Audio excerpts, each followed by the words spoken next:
Cosa siamo diventati? Au, Grigos! Cosa siamo diventati è una riflessione sul nostro presente. Siamo cresciuti, cambiati e a volte ci dimentichiamo di ascoltare quel bambino che vive dentro di noi. Quel sogno che ci spingeva a fare di più, a essere di più.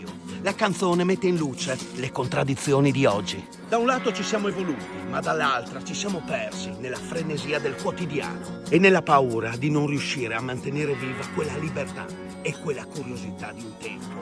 Anche se ci chiediamo cosa siamo diventati, la risposta non è per forza una resa.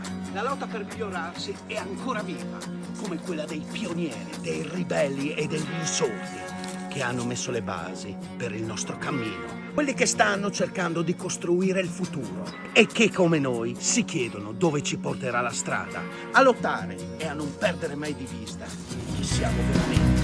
Non gli parliamo